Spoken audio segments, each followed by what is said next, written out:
She was called the ugliest woman in Chinese history. Her own father-in-law, the emperor himself, said she was short, dark, and ugly. The official history book described her face as bearing a wart behind the eyebrow, her skin the color of burnt earth. And yet, for 9 years this woman held more power than any man in the empire.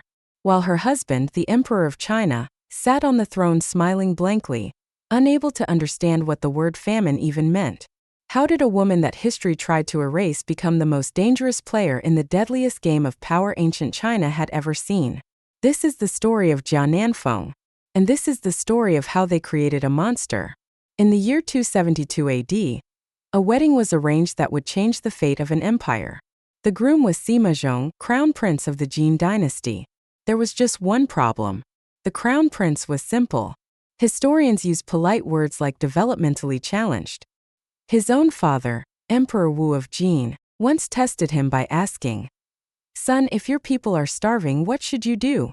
The prince thought for a moment, then smiled brightly. "If they have no rice," he said, "why don't they eat meat?"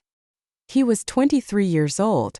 The bride chosen for this prince was supposed to be Jia Wu, 15 years old, beautiful, delicate, the younger daughter of the powerful Jia family. But on the day the wedding robes arrived, there was a problem. Jia Wu was too small.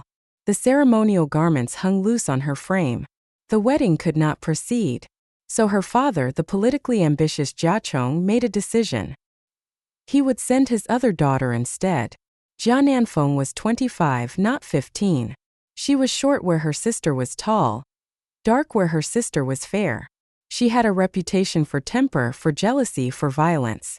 She was, by every conventional measure, unmarriageable, but she was available, and she would fit the dress.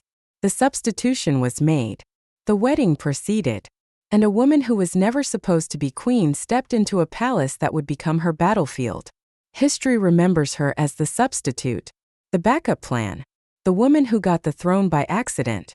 But here is what history forgets. Jia Nanfeng knew exactly what she was walking into. She knew her husband could not rule. She knew the court was a viper's nest of rival families waiting to devour the weak. And she knew, with a clarity that would define her entire reign, that in a world of predators, you either become the hunter or you become the prey. She chose to hunt. The palace of the Jin Dynasty operated on one currency: male heirs. A crown prince who could not father a legitimate son was a crown prince who could be replaced. And Jia Nanfeng, for all her cunning, had a problem. She was barren. The other women in the palace, the concubines, the ladies-in-waiting, the political gifts from rival families, they were not barren. And one by one, they began to swell with the crown prince's children. This was not merely humiliation. This was existential threat. The historical records tell us what happened next. When Jia Nanfeng learned that a concubine was pregnant, she would summon the woman to her chambers. She would greet her with a smile, and then she would take up a halberd, and the pregnancy would end. She did this not once, not twice, multiple times. The historian who recorded these events called her cruel and violent by nature. Her father-in-law, the emperor, was so appalled that he considered executing her. Only the intervention of the Empress Dowager saved Jia Nanfeng's life. But here is the question that haunts her story. What drives a woman to such extremes? Was she born monstrous? Or was she made? Consider her position. She was the substitute bride, already despised for her looks. She was barren in a world where a woman's value was measured by her womb. She was surrounded by enemies who saw her husband's weakness as an opportunity to seize power. Every pregnancy in the palace was a knife pointed at her throat. She did what she did not because she was evil. She did what she did because she was terrified. And because she had learned in the hardest possible way that mercy was a luxury that queens could not afford. In 290 AD, Emperor Wu died. The simple-minded crown prince became Emperor Hui of Jin, and Jia Nanfeng at last became empress. But the throne was not empty. It was crowded. The old emperor had appointed a regent. His father-in-law, Yang Jun, a man who controlled the military, the treasury, and the imperial seals. He ruled in the emperor's name, while the emperor sat on the throne like a decorative statue, and he made one fatal mistake. He underestimated the woman he had dismissed as ugly and unimportant. Jia Nanfeng spent months preparing. She cultivated allies in the military. She identified the ambitious princes who resented Yang Jun's power. And in the spring of 291 AD, she struck. The plan was elegant in its simplicity. She forged an imperial edict accusing Yang Jun of treason. She sent it to Sima Wei, the Prince of Chu, a young and violent man who commanded troops in the capital. And she told him exactly what he wanted to hear.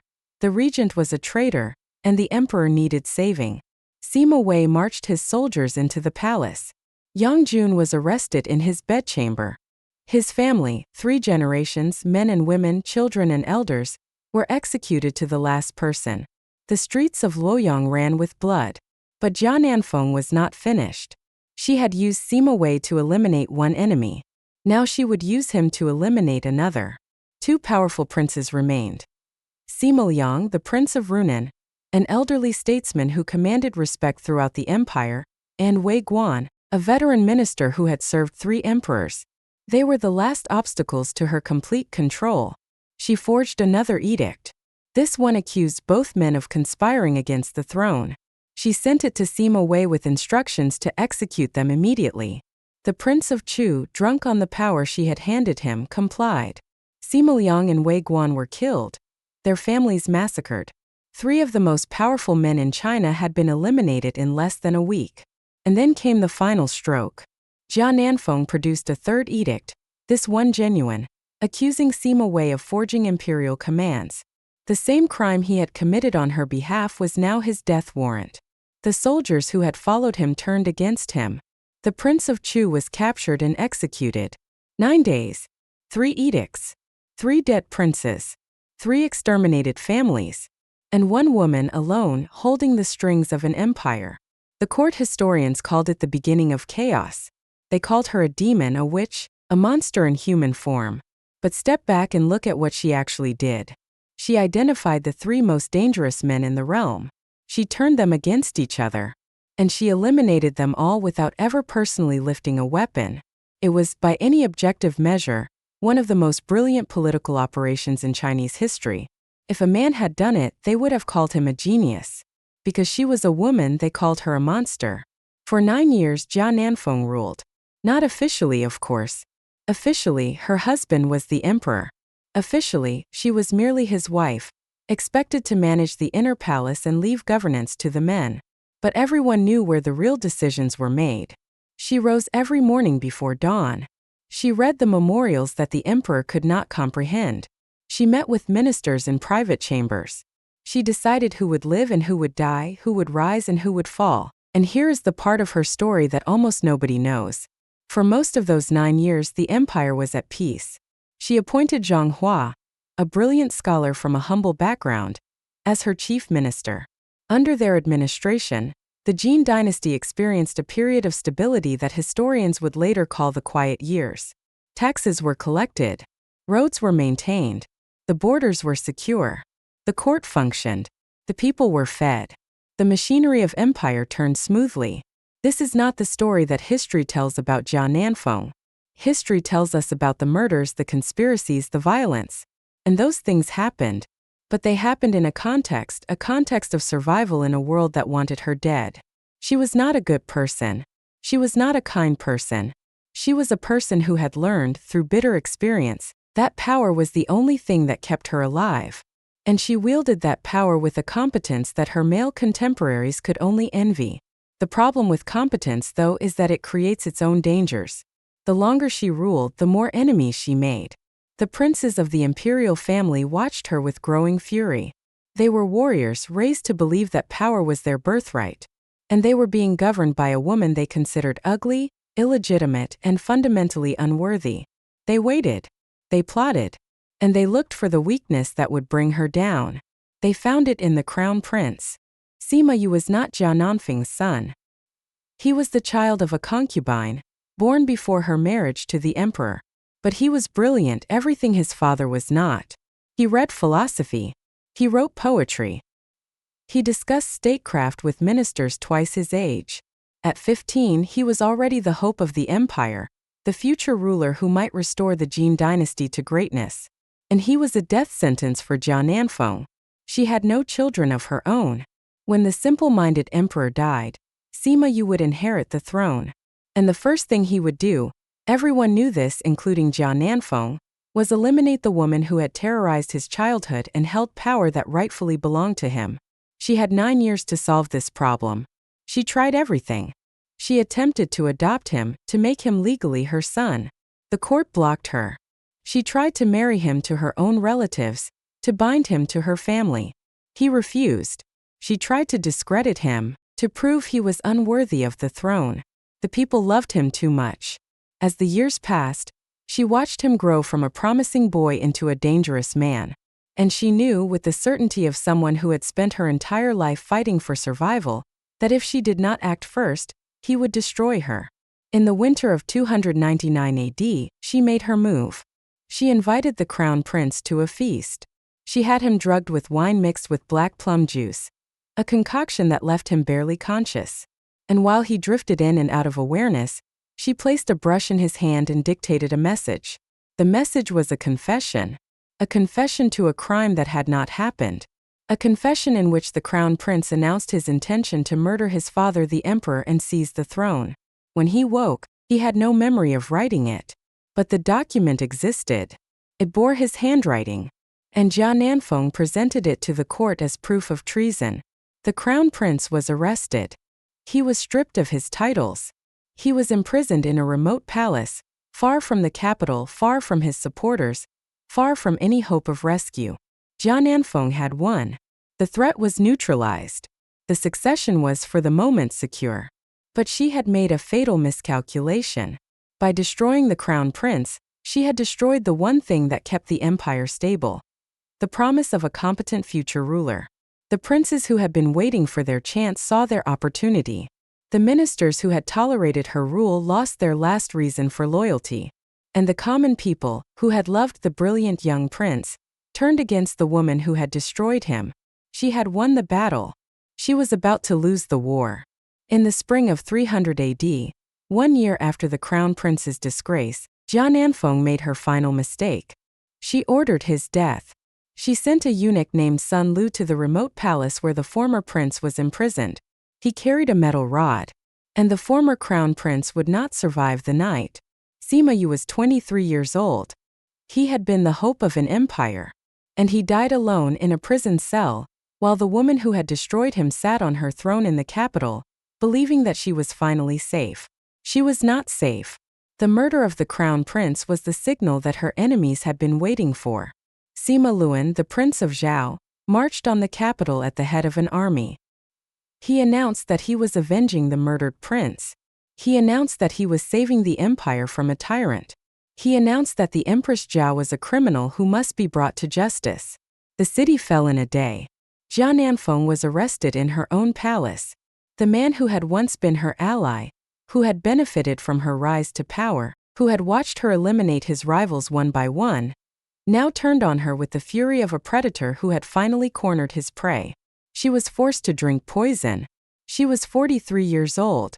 She had ruled an empire for 9 years.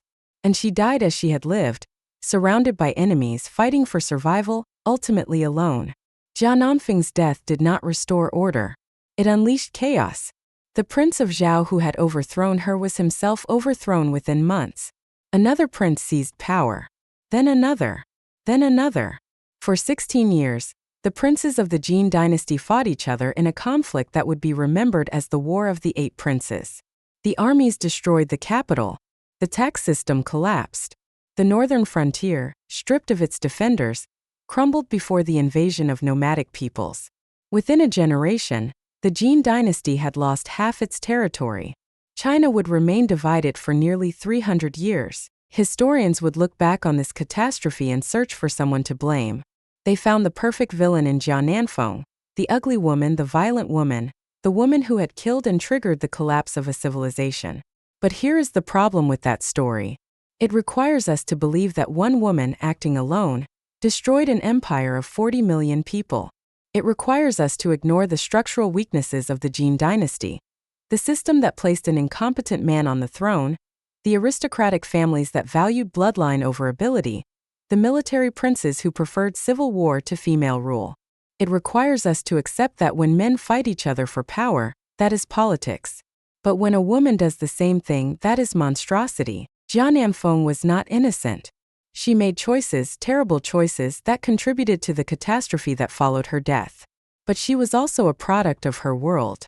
A world that told her she was worthless because she was ugly. A world that threatened her with death because she could not bear children. A world that forced her to fight for survival in a game where the rules were rigged against her from the start. She became a monster because the system she lived in demanded monsters. And when she was gone, the system simply created new ones. So who was Jia Nanfeng, really? Was she the demon that history describes? Ugly, cruel, the destroyer of empires? Or was she something more complicated? A woman of genuine political talent, trapped in a system that could not accommodate female power? A survivor who learned the wrong lessons from a lifetime of fighting? A mirror held up to a society that created her, used her, and then blamed her for its own failures? The historical record gives us the facts. She killed. She conspired. She ruled. She fell. But the meaning of those facts, the story we tell about what they mean, that belongs to us. And perhaps the most honest thing we can say about Jia Nanfeng is this. She was exactly what her world made her. No more. No less. The tragedy is not that she existed. The tragedy is that she had to.